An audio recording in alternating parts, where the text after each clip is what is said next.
খাগড়াছড়িতে সাম্প্রতিক সহিংসতার ঘটনায় ভারতের সংশ্লিষ্টতা নিয়ে স্বরাষ্ট্র উপদেষ্টা জাহাঙ্গীর আলম চৌধুরীর করা মন্তব্যকে মিথ্যা ও ভিত্তিহীন বলে উল্লেখ করেছে নয়াদিল্লি। ভারতের পররাষ্ট্র মন্ত্রণালয়ের প্রেস ব্রিফিংয়ে বাংলাদেশ সরকারের মন্তব্যের প্রতিক্রিয়ায় একথা বলেছেন দেশটির পররাষ্ট্র মন্ত্রণালয়ের মুখপাত্র Randhir Jaiswal. We categorically reject these false and baseless allegations.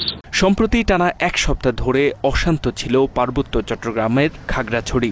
পাহাড়ি এক কিশোরীকে ধর্ষণের অভিযোগ ঘিরে শুরু হওয়া আন্দোলন দ্রুতই সংঘর্ষের রূপ নেয়। 7 দিন ধরে চলা সহিংসতায় নিহত হয়েছেন অন্তত 3 পাহাড়ি বাসিন্দা, আহত হয়েছেন সেনা সদস্য সহ অর্ধশতাধিক মানুষ।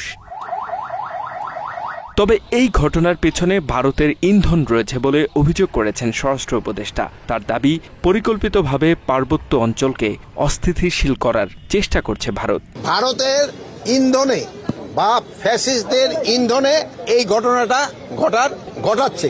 এর জবাবে জয়সওয়াল বলেন, এই মিথ্যা ও ভিত্তিহীন অভিযোগ দৃঢ়ভাবে প্রত্যাখ্যান করছে ভারত। উল্টো বাংলাদেশের উপর দায় চাপিয়ে তিনি বলেন, বাংলাদেশের অন্তর্বর্তী সরকার আইন শৃঙ্খলা রক্ষা করতে ব্যর্থ হয়েছে এবং নিয়মিতভাবে সেই দায় অন্যের উপর চালানোর প্রবণতা দেখিয়ে আসছে।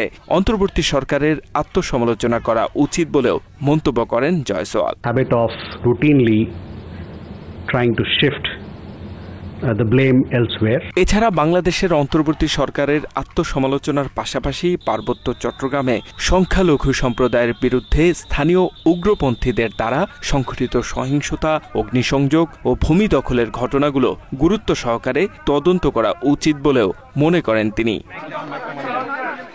মাত্র 30% টাকায় জমির মালিক হয়ে নতুন বাংলাদেশের গড়ে তোলার স্বপ্ন দেখা বাংলা বসতি।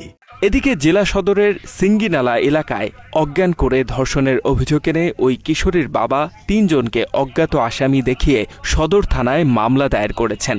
পরদিন সন্দেহভাজন সয়নশীল নামে একজনকে গ্রেপ্তার করে পুলিশ। তবে পরবর্তী মেডিকেল রিপোর্টে দেখা গেছে ওই কিশোরী ধর্ষণের শিকার হননি, এমনকি মেলেনি কোনো আলামতও।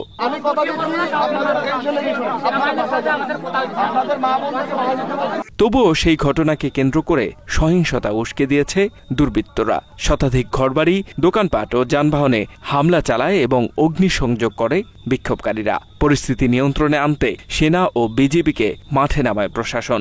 বর্তমানে ওই এলাকায় পরিস্থিতি এখন নিয়ন্ত্রণে রয়েছে বলে জানায় আইনশৃঙ্খলা বাহিনী। H M Ataullah, Bangla addition.